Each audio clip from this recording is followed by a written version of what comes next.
Yeah, because the terrain constantly shifts. Like this rain just readjusted the whole river bed. Is it like big rocks? So it like stays. So the big rock stays. It's big rocks that's been chipped. It stays in place. It's cemented onto the ground. But they're all different. And is it grippy rock or is it slippery rock?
Sarap.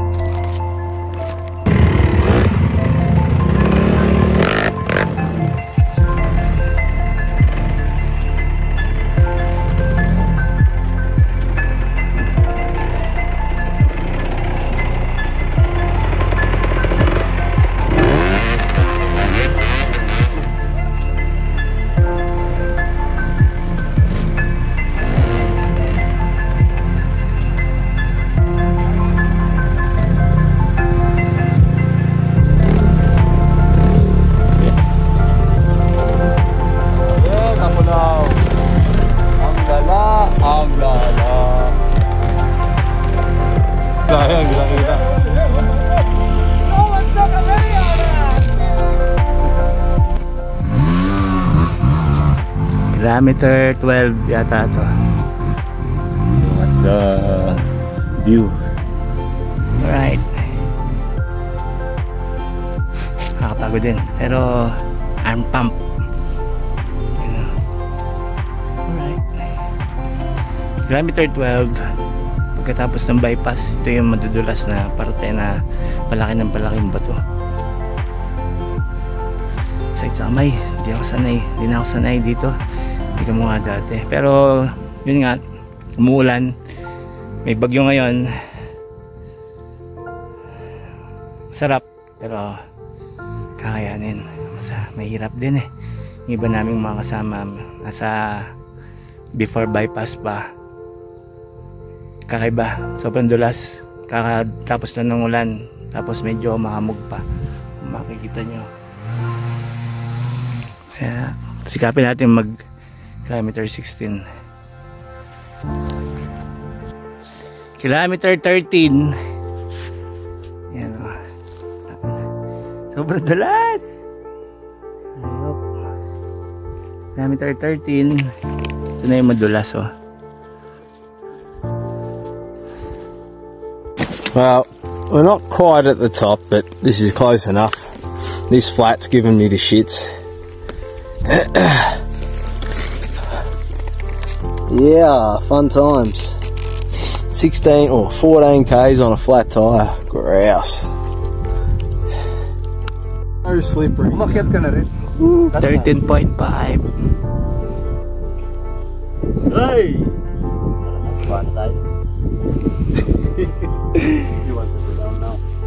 Wala bang kahit isang signage lang dyan? Just accept. 14? Exact.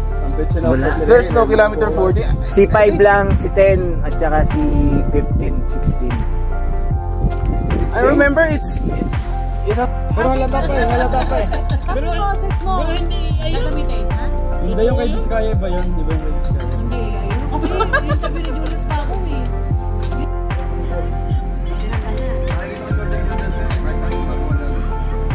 Ayun lang sabi ni Sa may... Buhay. Bumili sa akin ng ano yun, si RF.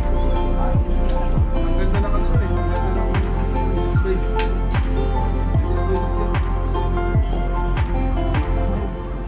Diyan 4x4. Diyan may spaces.